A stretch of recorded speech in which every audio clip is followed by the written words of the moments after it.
হাতে হাত মিলিয়ে জড়িয়ে ধরেছে। সময় পেরিয়ে যায় বেশ কিছুক্ষণ। বজ্রের শব্দে কেঁপে উঠে রুমু উজ্জ্বল তাকে পরম আদরে গভীর আলিঙ্গনে জড়িয়ে ধরে। মেয়েটার ঘাড়ি, গালে, গলায় উষ্ণ স্পর্শে বেসামাল করে তুলল। রুমু যখন নিজের নিয়ন্ত্রণ হারায় তখনই উজ্জ্বল রুমুকে রেখে উঠে দাঁড়ায়। কন্ট্রোললেস উজ্জ্বল নিজেকে কন্ট্রোল করে বিছানা ছেড়ে বারান্দার থাই গ্লাসটা খুলে দেয়। এক দমকা বাতাসে শীতল হয়ে যায় তার শরীর। উদম শরীরটা টান টান করে কোমরে হাত গজিয়ে দাঁড়ায়। রুমু ভীষণ অবাক হয়। উজ্জ্বল এমনটা কেন করলো? এই ছেলের মনে কি চলছে? রুমু উঠে বসে কোনো মতে গায়ে শাড়ি জড়িয়ে বিছানা ছেড়ে বারান্দায় আসে। উজ্জ্বল রুমুর অবাক চাহনি পরখ করে বলে, এভাবে তাকিয়ে আছিস কেন? কাজটা কি খুব ভালো হলো? সরি, হঠাৎ মাথায় আসলো অনুমতি ছাড়া কিছু করলে সেদিনের মতো যদি তুই অজ্ঞান হয়ে যাস, তাই ভয় চলে এলাম। তাছাড়া তুই তো অনুমতি দিলি না। অনুমতি দেয়া কি খুব দরকার? সব বোঝেন আর ফালতু লোক থাকেন বারান্দায়, রুমে আসবেন না। আর কখনো যদি চান্স চান খুন করে ফেলবো। রুমু রেগে মেগে রুমে ফিরল। উজ্জ্বল বুঝতে পারল বউ জবরদস্ত খেপেছে। রুমু যখনই অন্য রুমে পা বাড়ায় তখনই তাকে ধরে নেয় উজ্জ্বল। টেনে এনে জড়িয়ে ধরে বুকের মাঝে। এত রাগ? অনুমতি দিচ্ছিস তবে? না। তাহলে বুঝতে পারছি কলিকাতা হারবাল আমার না, তোর প্রয়োজন। আমি সৈয়দ উজ্জ্বল আনিস একবার যখন বলেছি প্র্যাকটিক্যালি দেখিয়ে ছাড়বো, তখন দেখাবই। রুমু নিজের জেদটাকে ধরে রেখে উজ্জ্বলের ডাকে সাড়া দিল না। জেদ দেখিয়ে অনেকক্ষণ ঝুট ঝামেলা করলো। তবে লাভ কি হলো? উজ্জ্বলের বলবান দেহের সাথে কিছুতেই পেরে উঠল না। উজ্জ্বল যখন তাকে তুলে বিছানায় ফেলল, মেয়েটা তখন ভেবেই নিয়েছিল আজ বোধহয় তার পিঠের হাড় ভেঙে খান খান হয়ে গেছে। উজ্জ্বল ক্রমশ অসংলগ্ন হয়ে উঠল। রুমু আবিষ্কার করল অন্যরকম উজ্জ্বলকে, যে প্রতিটি স্পর্শে ভালোবাসার জানান দিতে উঠে পড়ে লেগেছে। গলায় ঘাড়ে এলো পাথারি চুমুগুলো কামড়ে রূপান্তরিত হলো। যত্নে পরা শাড়িটা উজ্জ্বল কোথায় ছুঁড়ে মেরেছে কে জানে। রুমু ভেবেছে উজ্জ্বল হয়তো বেপরোয়া হয়ে উঠেছে রুমুর ভালো মন্দে। ছেলেটা মাথা ঘামাবে না, অথচ দুটি দেহের সন্ধিক্ষণে উজ্জ্বল এতটাও বেপরোয়া হয়ে যায়নি, বরং নিজের কেয়ারিং স্বভাবটা রেখে প্রশ্ন ছুড়েছে, ঠিক আছে? তুই থেকে সম্পর্কটা তুমিতে রূপান্তরিত হলো। এর আগে কি সম্পর্ক ছিল মাথাতেই নেই। উজ্জ্বল শুধু রুমুকে চেয়েছে। মেয়েটার দেহের প্রতিটা ভাঁজে নিজের অস্তিত্ব জানান দিয়ে মেয়েটাকে বুকে জড়িয়ে ঘুমায়। অবশ্য উজ্জ্বলের এই ঘুম 1 ঘন্টাও স্থায়ী হয়নি। বৃষ্টি মাখা সারাটা রাত উজ্জ্বল রুমুকে জ্বালিয়েছে, ভালোবাসার অত্যাচারে বন্দি করেছে। রুমু চুপচাপ সব হজম করলেও একটা সময় ঘুমের লোভে ত্যক্ত বিরক্ত হয়ে যায়। উজ্জ্বলকে ঝাড়ি দিয়ে গা থেকে সরানোর বৃথা চেষ্টা চালিয়ে বলে, আর কত? মাত্র শুরু, অল্পতেই অধৈর্য। ঝড় বৃষ্টি রাতটা কেটে ভোর হয়ে এলো, যদিও বৃষ্টির দাপট এখনও কমেনি। স্বামীর বুকে মুখ লুকিয়ে শুয়ে আছে আনিকা। রাশেদ স্বামী হিসাবে যথেষ্ট কেয়ারিং হলেও হুটহাট রেগে গিয়ে ঝামেলা বাঁধিয়ে দেয়। রাশেদকে ভালোবেসে ঘর ছেড়ে পালিয়ে যায় আনিকা। মেয়েটার স্বপ্নের সংসার সাজিয়েছে শুধু রাশেদকে ঘিরে। পড়াশোনা বেশি দূর করা হয়নি তার। আনিকার প্রশ্নে রাশেদ হাই তুলে নড়ে চড়ে ওঠে। মেয়েটার মাথার পেছনে হাত বুলিয়ে বলে, ঘুমাবি না? সকালে উঠে কাজে যেতে পারবি? ঘুম আসছে না। তবে আমাকে ঘুমাতে দাও। সারাদিন যদি ঘুমে ছুটতে থাকি কাজ করব কখন? রাশেদ স্মিত হেসে আনিকাকে আরও কাছে টেনে আনে। মেয়েটার উন্মুক্ত পিঠে চুমু খেয়ে বলে, কাজের খালা আছেন, তাও কেন কাজ করো? এই বাড়ির ভবিষ্যৎ উঠতি তুমি, হাতে হাতে এগিয়ে দিবে। এই যা। কাজ দেখলে আমি বসে থাকতে পারি না। রাশেদ চুপসে রইল। হঠাৎ তার মাথায় ভর করেছে কিছু চিন্তা। মনে থাকা সন্দেহকে সঙ্গ দিয়ে বলে, রুমু রুমু এখন কোথায় আছে বলো তো? মেয়েটা পালিয়ে গেল কোথায়? যেখানে আছে নিশ্চয়ই ভালো আছে। ভালো আছে মানে? খারাপও থাকতে পারে। সত্যি করে বলো, রুমু পালিয়ে যাওয়ার পিছনে তোমার হাত নেই তো? কি বলছো তুমি? তোমার কোন কথার অবাধ্য আমি আজ পর্যন্ত হয়েছি? জানি হও না, হতেও তো পারো। রাশেদ, আমাকে শুধু শুধু সন্দেহ করছো কেন? শুধু শুধু নয়, আমি বেশ ভালোভাবেই খেয়াল করেছি রুমুর পালিয়ে যাওয়া নিয়ে তোমার কোনো মাথা ব্যথা নেই। মেয়েটা কোথায় আছে নাকি মরে গেছে সেই নিয়েও তোমার দুশ্চিন্তা নেই। রাশেদ দাঁতে দাঁত পিষে কথাগুলো বলল। আনিকা ভয় পেল। ভয়ের চোটে কাঁপুনি ছুটে যায় তার। সে জানে রাশেদ একবার খেপে যাওয়া মানে মানসিক শারীরিক দুটো অত্যাচারই চলবে। রাশেদ আচমকা আনিকার চুলের মুঠি চেপে ধরে এবং কিড়মিড়িয়ে বলে, বাড়ির গেটের চাবি আর রুমুর ফোন আমার কাছে ছিল, মাত্র তুমি দেখেছো। আমি এসব কোথায় রেখেছিলাম, তাহলে রুমু পেলো কি করে? এসব প্রশ্ন শুরু থেকেই আমাকে ভাবাচ্ছে। শুধু কখনো জানতে পারি রুমু পালিয়ে যাওয়ার পিছনে তোমার হাত আছে, তবে কুত্তা মারা মারবো। রাশেদ হাত ঝাড়া দিয়ে ছেড়ে দেয় আনিকার চুল। মেয়েটা কাঁপতে কাঁপতে ছিটকে যায় বিছানার কোণায়। পুনরায় সকালে নামলো মুষলধারে বৃষ্টি। পানিকণা যেন এক্ষুনি জানলার ঠাই ভেঙে ফেলবে। রুমু আড়মোড়া কাটিয়ে নড়েচড়ে উঠতে উজ্জ্বল বিরক্ত হয়। মেয়েটাকে টেনে শুইয়ে দেয় বুকের কোণে। উজ্জ্বলের এইসব প্রচণ্ড বিরক্ত লাগলো রুমুর। মনে মনে বিরক্ত হয়ে বলল, ঘুমাচ্ছিস ঘুমা, আমাকে নিয়ে টানাটানি করছিস কেন রে ভাই? না আমাকে ঘুমোতে দিচ্ছিস না নিজে ঠিকঠাক ঘুমোচ্ছিস? উজ্জ্বল শুনছেন? সাত সকালে এমন ডাকে উজ্জ্বলের মস্তিষ্ক সজাগ হয়। এত আদুরে ডাক! ছেলেটা পিটপিট চোখে তাকায় রুমুর পানি। বলবো? আপনি ঘুমাবেন, ঘুমান। আমাকে ছাড়ুন, আমার দরকার। তোকে ছাড়া ঘুমানোর ইচ্ছে নেই বউ। ঘুমোতে হলে আমাকে জড়িয়েই ঘুমা। এবার কিন্তু বাড়াবাড়ি হচ্ছে। সারা রাত জ্বালিয়েছেন, কিছু বলিনি। আমি তোকে জ্বালিয়েছি, ভালোবেসেছি, আর তুই এত বড় অপবাদ দিলি? ঠিক আছে, ঘুমা। রুমুকে বুক থেকে সরিয়ে উজ্জ্বল পাশ কেটে শুয়ে পড়ল। ছেলেটার এমন রাগে রুমু যেন হাঁপ ছেড়ে বাঁচল। অত্যন্ত খুশি মনে যখনই সে শুয়ে পড়ল তখনই তার উপর ভর ছেড়ে দিল উজ্জ্বল। বউ, তোকে ছাড়া ঘুম আসবে না। এতদিন ঘুমিয়েছেন কিভাবে? ধর, তুই এতদিন ভাত খাইতি, এখন বিরিয়ানি পাইলি, তাহলে কি খাবি, ভাত নাকি বিরিয়ানি? আপনার এসব যুক্তির কোনো মানে নেই, সরুন। উজ্জ্বল সরল না, বরং আরও চেপে গেল। রুমু বিরক্ত মাখা দৃষ্টিতে নজর বুলোতে গালে বেশ কয়েকটি চুমু খেলো। বউ, তো স্কিন কেয়ার প্রোডাক্ট কেনা লাগবে না। আমার চুমুতে পিম্পল টিম্পল সব তাদের বংশ গুটিয়ে পালাবে। আপনার ঠোঁটের জীবাণু। কি বললি? উজ্জ্বল রুমুর গাল চেপে ধরল। কপাল কুঁচকে জেদ নিয়ে রুমুর ঠোঁটে চুমু বসালো। একে একে উজ্জ্বলের ঠোঁট ছোঁয়া ছড়িয়ে পড়ল সারা মুখে। এত ধকল সইতে না পেরে রুমু ক্লান্ত হয়ে গেল। যদি আমার চুমুতে জীবাণু থাকে তবে জীবাণুই ভালো। দুজনে মিলে এখন থেকে জীবাণু খেলবো, ঠিক আছে?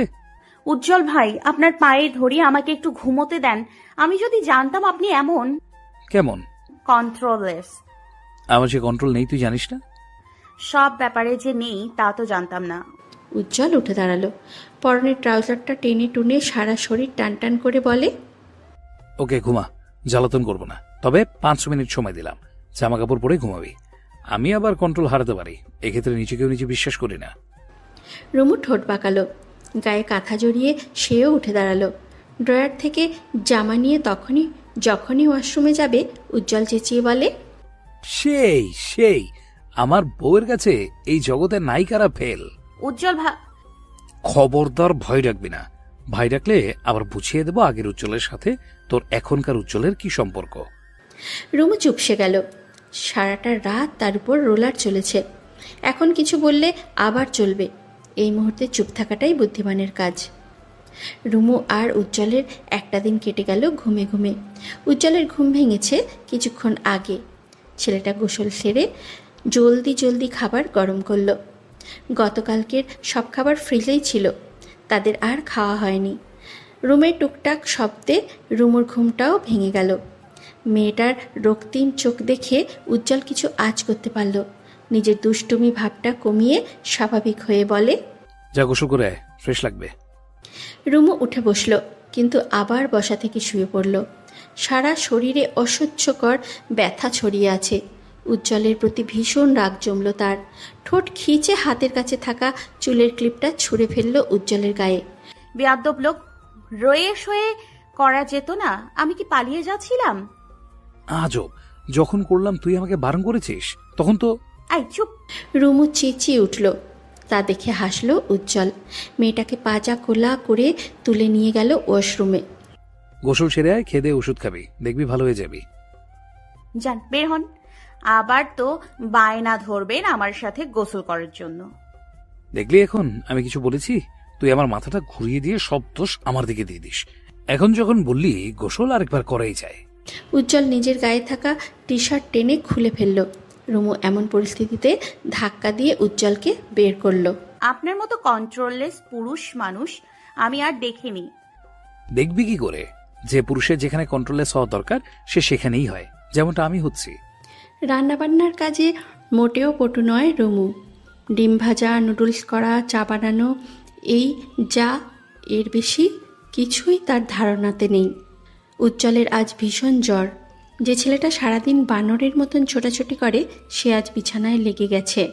যদিও এই জ্বরের ঘরেও তার আবোল তাবোল বকবক বেশি বেড়েছে। ছেলেটাকে এই অসময়ে স্যুপ খাওয়ালে বেশি ভালো হতো, কিন্তু রুমু তো স্যুপ রান্না করতে পারে না। সব মিলিয়ে আজকের দিনটা ভীষণ চিন্তায় কাটছে তার। উজ্জ্বল শুনছেন? হুম। কি খাবেন? কিছু রান্না করব? কিছু রাখতে পারিস তুই? আমার চুল টানতে থাক, বেশি কথা বলিস না। রুমু পুনরায় উজ্জ্বলের মাথায় হাত বোলালো। জ্বরে ছেলেটার গা পুড়ছে।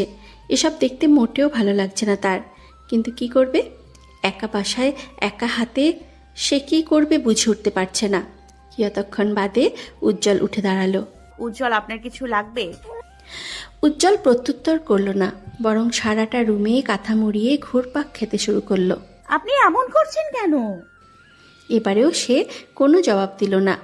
কাঁথা মুড়িয়ে এদিক ওদিক ছুটতে লাগলো। রুমু জানে উজ্জ্বলের এই অভ্যাস নতুন নয়। ছোটবেলা থেকে জ্বর হলে পাগলের ন্যায় সারা বাড়ি ছুটত আর আবোল তাবোল বকবক করত। এসবে তাকে একমাত্র সামলাতে পারত তার মা। আপনার এই অভ্যাস এখনো আছে? কথা বলিস না, আমাকে খুঁজতে দে। কি খুঁজছেন? মুরগিগুলো খড়ে ভরতে হবে। কি মুরগি? কি বলছেন? কাজের কাজ কিছুই করিস না, আমার মুরগিগুলো বৃষ্টিতে ভিজে যাচ্ছে। উজ্জ্বল পুনরায় ছুটতে লাগলো। সে তার মুরগিগুলো হাত দিয়ে ধরার চেষ্টা করছে। এসব দৃশ্য দেখে রুমুর বেহুশ হওয়ার অবস্থা। মনে মনে অবশ্য ভয়ও লাগলো। ছোটবেলায় দাদির কাছে শুনেছে নতুন বউদের নাকি জিনে ভর করে। আচ্ছা, রুমুর জিনটা কি উজ্জ্বলকে ধরেছে? একা বাসায় এইসব ভেবে রুমুর ভয় বাড়ল। উজ্জ্বলের কাছে ঘেঁষার সাহস করল না সে। দাঁড়িয়ে আছিস কেন? আমার মুরগি ধরছিস না কেন? উজ্জ্বল ধমক লাগালো। মেয়েটা ভয়ে উজ্জ্বলের সাথে ছুটতে লাগলো। হঠাৎ মেঘলা আকাশে ঠাস ঠাস বাজ পড়তে শুরু করে। রুমু ভয়ে জড়িয়ে ধরল উজ্জ্বলকে, অথচ উজ্জ্বলের মাঝে কোনো ভয় নেই। ছেলেটা রুমুকে সরিয়ে বলে, কই মাছ উঠবে? রুমু চল কই মাছ ধরি। উজ্জ্বল এসব কি বলছেন? তুই তো কই মাছ পছন্দ করিস। চল তাহলে। উজ্জ্বল পুনরায় কাঁথা মুড়িয়ে সারা ঘর ছুটল।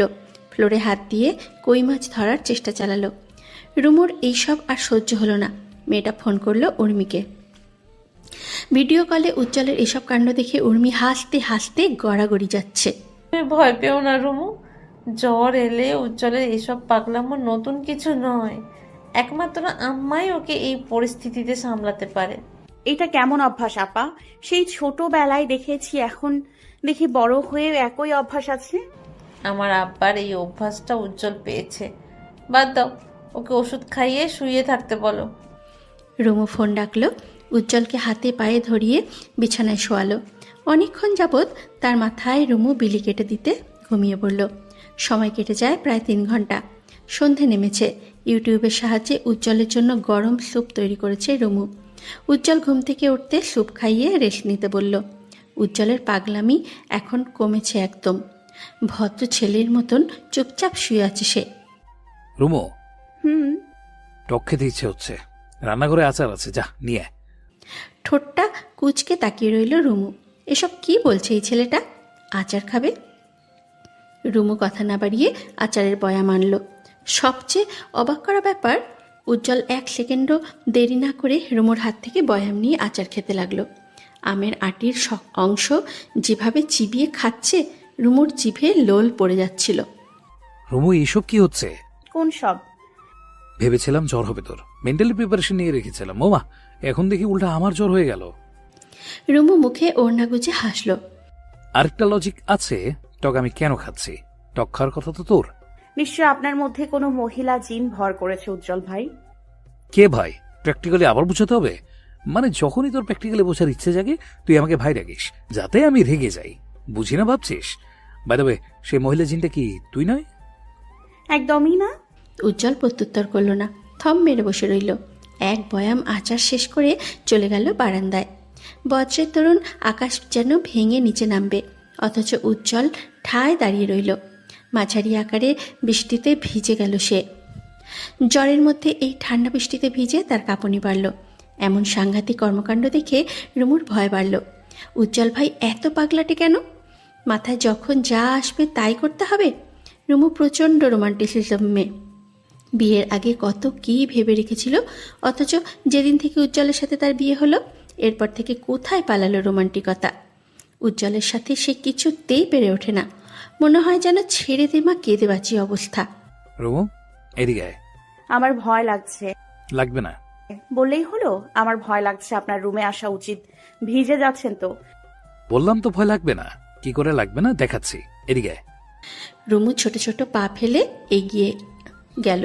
উজ্জ্বল তার হাত টেনে বারান্দার গ্রিলে ঠেসে দাঁড় করালো। উজ্জ্বল, ভয় লাগছে তো। বাজের শব্দ কি আপনার কানে লাগছে না? না, লাগছে না। আমি ভিজে যাচ্ছি। ভেজাতেই তো আনলাম বউ।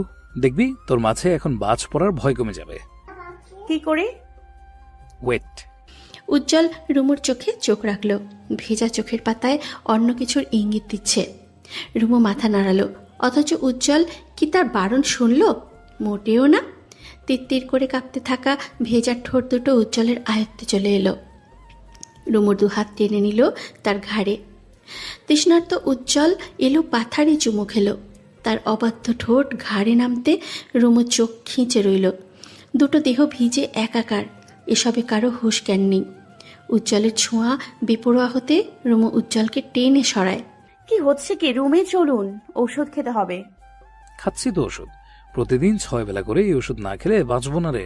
উজ্জ্বল, এই ওষুধ, কথা না বলে চুপ। উজ্জ্বল থমকে উঠল। রুমু চাপা হেসে জড়িয়ে ধরল। হঠাৎ পাশের বিল্ডিং থেকে একজন বৃদ্ধ মহিলা টর্চ ধরল উজ্জ্বলের বারান্দায়। বারান্দায় দরজা খুলতে আলোর দেখা পেয়ে দুজনের অবশ্য অনেক আগেই সরে গেছে। বৃদ্ধা চেঁচিয়ে বলল, এই তোমরা বৃষ্টিতে ভিজতেছো কেন? ওষুধ খাচ্ছি দাদি। মস্করা করো? বৃষ্টিতে ভিজা কিসের ওষুধ খাও? আরে মস্করা না দাদি, এটা স্পেশাল ওষুধ সৈয়দ বাড়ি থেকে আনা হয়েছে। 1 পিসি আছে, তাও সেটা আমি নিয়ে এসেছি। 1 ডোজে মন ভরে না দাদি, প্রতি ডোজই অমৃত। রুমু দাঁত কিড়মিড়িয়ে চলে গেল। উজ্জ্বল যে কতটা বেয়াদব ছেলে তা তার কথার ধরনেই বোঝা যায়। এই লোকটা কি মুখ সামলাতে পারে না? উজ্জ্বলের কথায় বৃদ্ধা কিছুই বুঝলেন না। তিনি চলে গেলেন। উজ্জ্বল রুমে এসে জড়িয়ে ধরল রুমুকে। লক্ষ্মী বউ, রোমান্সে ডিস্টার্ব হয়েছে বলে রাগ করেছো? আমি কি পালিয়ে যাচ্ছি? এই তো আমি আছি তো। জেদ নিয়ে বসে আছে রুমু। উজ্জ্বলের প্রতি তার রাগ কমছে না, বরং বাড়ছে। এই ছেলেটা কতটা বেয়াদব হলে তাকে কথায় কথায় রাগিয়ে দেয়। বৃষ্টি শেষে সূর্যি মামা হাসতে হাসতে তার দাপট নিয়ে আকাশটা দখল করেছে। পুঞ্জীভূত সাদা মেঘে ছেয়ে গেছে নীল আকাশ। রুমু জানলার কিনারায় বসে আছে, মুখটা ফুলিয়ে। ডার্লিং, রাগ করে না। আমার মতো বর পেয়ে কি করে রাগ করিস? উজ্জ্বল ফু দিল রুমুর গালে। আমার বউ, আমার ডার্লিং, আমার জান, আমার প্রাণ, রাগ করে না। দেখ দেখ, তুই রাগ করায় আমার শ্বাস নিতে কষ্ট হচ্ছে। ঢং। হ্যাঁ ঢং, তাও কথা বল। রুমু উঠে গেল রান্নাঘরে, গিয়ে নিজের জন্য চা বসালো। মাথাটা ভীষণ ধরেছে। রাতে ঘুমোতে পারেনি বলে মাথাটা কেমন টালমাটাল করছে। দরজার খটখট শব্দে দ্রুত দরজা খুলল রুমু। উর্মি এসেছে দেখে মেয়েটা খুশিতে জড়িয়ে ধরে। অপরদিকে উজ্জ্বল বউয়ের রাগ ভাঙাতে রুমের দরজা বন্ধ করে শাড়ি পরার চেষ্টা করে যাচ্ছে। সেন্টু গেঞ্জিটাকে ব্লাউজ বানিয়ে উজ্জ্বল পেঁচিয়ে শাড়ি পরল। আঁচলটাকে চিকন করে দিয়ে মেদযুক্ত পেটটা বের করে মেয়েদের মতো হেঁটে রুমের বাইরে গেল। উজ্জ্বল আঁকাবাঁকা পা ফেলে রুমুর দেখা পেল রান্নাঘরে। রান্নাঘরের দরজায় 2 হাত তুলে স্টাইল দিয়ে বলল, এই ডার্লিং। রুমু পিছন ফিরে তাকালো। উজ্জ্বলের মেয়েলি বেশভূষা থেকে কয়েক সেকেন্ড থম মেরে পলকে হেসে উঠল। মেয়েটা হাসতে হাসতে মেঝেতে বসে যায়। হাতের টান লেগে সেই সাথে চামচ, স্টিলের বাটি মেঝেতে পড়ে যায়। মুহূর্তে ঝনঝন শব্দ ছুটে আসে উর্মি এবং তামিম। উজ্জ্বলের এহেন রূপে তারা তাজ্জব বনে তাকিয়ে আছে। এর মাঝে রুমু চিল্লিয়ে বলে, সো হোয়াট সুন্দরী? তামিম অবাক স্বরে বলে। এটা কে রে? উজ্জ্বল পিছনে তাকাতে বোন আর দুলাভাইকে দেখে হতভম্ব হয়ে যায়। থরথরে কাঁপতে থাকে তার পা। এটা কি হলো? আপু দুলাভাই কখন এলো? উজ্জ্বল কোনো মতে শাড়িটা লুঙ্গির ন্যায় তুলে ছুটিয়ে পালিয়ে যায় নিজের রুমে। তামি হাসতে হাসতে, হ্যালো বন্ধুরা, পরবর্তী পার্ট খুব তাড়াতাড়ি আসবে, তো সবাই অপেক্ষায় থাকো। আর চ্যানেলটি যারা এখনো সাবস্ক্রাইব করনি তারা পরবর্তী পার্ট দেখার জন্য চ্যানেলটি সাবস্ক্রাইব করে রেখো। ধন্যবাদ সবাইকে, আমাদের সাথেই থেকো।